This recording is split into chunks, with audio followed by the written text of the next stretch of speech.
Expats, I am Violeta Bernal from Social Spanish. Today I will tell you 4 funny stories about situations that happened to my students. Let's start with the first one, of course.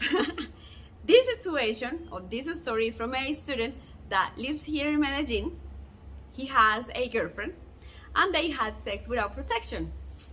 The fuck. Entonces, she was not taking birth control pills. Oh my gosh, like very responsible. But anyway, that's none of my business. The thing is, she, of course, she wanted to get something the day after, you know. So he just got a message from her. She texted him, "Amor, voy a comprar pasta para el día después." My student was like, "I'm going to buy pasta for the day after? What?" And then, like, okay, maybe it's something that she does after this situation. He was confused. But after that, he was asking, like, "Hey, why do you buy pasta?" And then she explained that pasta is just another way to say pastilla, which is pill. So she was going to buy the day after pill. Of course, it was funny because he was, oh, okay, because he imagined food. He was, oh, maybe she just wants pasta or whatever. But she was talking about the pill. So remember, pasta. Pasta has 3 translations, like the pasta, normal pasta, like spaghetti. The other one is pill. And the last one is the toothpaste, pasta dental. Okay, so the second story is from another student that made a verb reflexive. That's the problem with reflexive verbs. You have to be very careful because sometimes the verbs change the translations when they are reflexive. So one day he was with a friend. They went out, they were talking. They met long time ago, and he just returned to Colombia this year. And he was telling her that it's been a while since he came here. So what he'd say was, "La última vez que me vine en Colombia fue en el 2015. So his friends was like, "Okay, well, that's too much information, a little bit sad, but okay." And then my student was like, why did you say that? What do you mean? "Well, te viniste."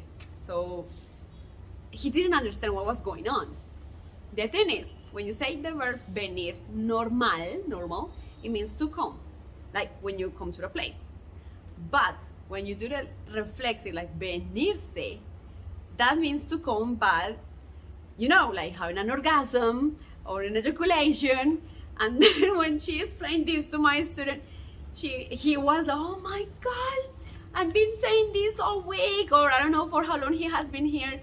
And he told everyone this, like he was, "La última vez que me vine." I just can't imagine the face of everyone, like, okay, too much information, but okay, good to know. The problem is most people, they won't correct you, and you will keep making the same mistake and no one will say anything at all. So that was funny. The third story is from another student that used a word that he learned in Venezuela, because when he started learning Spanish, he had Venezuelan friends, and I guess he lived there for a while. But then he came to Colombia and he started making friends in Colombia, you know, normal thing. And one day he went out with a friend, with a girl that he was actually kind of dating. And he said, well, I don't know, they have an arguing and discussion, you know, like very Latina drama, of course. And when he said, like, "You know what? Es que la verdad estoy arrecho." And the girl looked at him like, okay, this is confusing because what I see is that you're angry. And my student was, "Yes, I'm angry." So she was, okay, but estás arrecho. I don't get it. And then he was, what do you mean that I don't get it? Estoy arrecho, like angry. Ah, okay.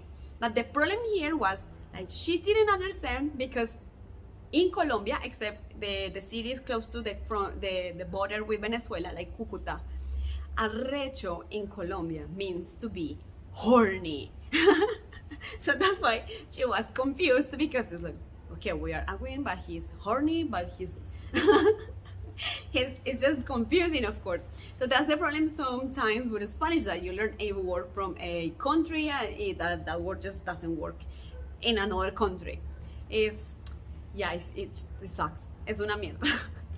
Bueno, and the last story, in my opinion, is the most funny story in this video.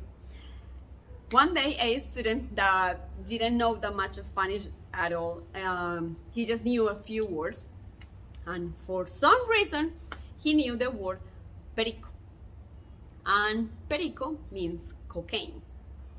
So he went to the restaurant, and he just got there, and the waitress came to the table and asked him, like, okay, what would you like to have for breakfast? He said, oh, me das por favor huevos. And then she said, okay, ¿quieres huevos pericos? And then he was, huevos pericos? What? No, of course no. For me, this is funny because I can imagine his face. He's actually from Switzerland, and I can imagine his face like wow, these Colombians, they go very hard with breakfast. I mean, it's like huevos. You really want to start like the day boosted. He told me this story. I was just laughing and saying, oh no, I just can't imagine what you thought. And well, while the waitress was asking, like, if he wanted the eggs with onions and tomato, because when you have scrambled eggs with onions and tomato, it's huevos pericos. That's another translation for perico besides cocaine. And of course he was like, no, gracias, no, normal. But and actually another student told me once a similar story as well. But in that case, when the waitress or waiter, I don't know, was asking, like, if do you want a café perico, and I was like, ¿qué? So that's another translation for perico. It's coffee with milk. So there are 3 translations now, and the 4th translation for perico is a bird. It's a little bird. It's similar like to a parrot, but very small. It's small. But anyway, so this is just crazy. I mean, now if you go to a restaurant, if you come here to Colombia and you get the question of huevos perico, don't get scared now.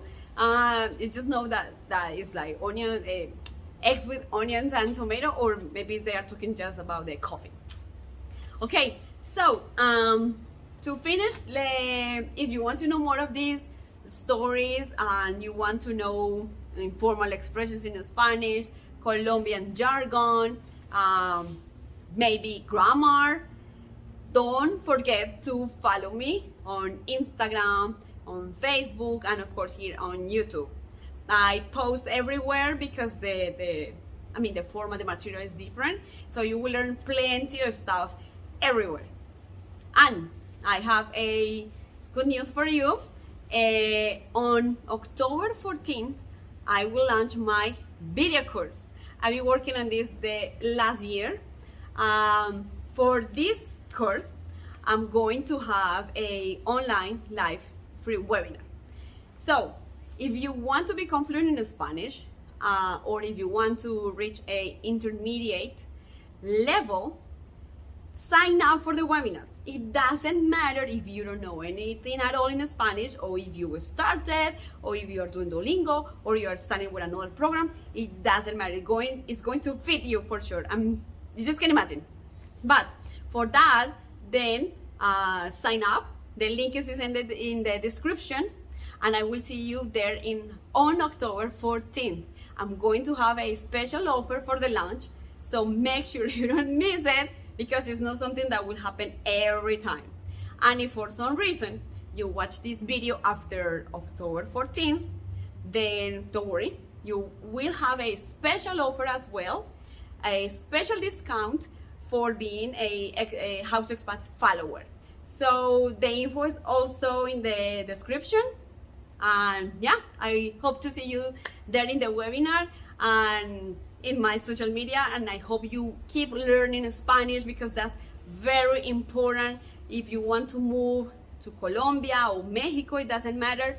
The life as an expat without Spanish is just, it's just not the same. I mean, and it's harder. You know from the stories with Tasha and Sam that without Spanish, my gosh, it would have been like a hell, which, you know, with the Spanish is complicated. Imagine without that. So you just cannot do it like that. Without Spanish, there's no way. Entonces, yeah, that's it. Thank you so much for everything, and I hope to see you on October 14th. Ciao.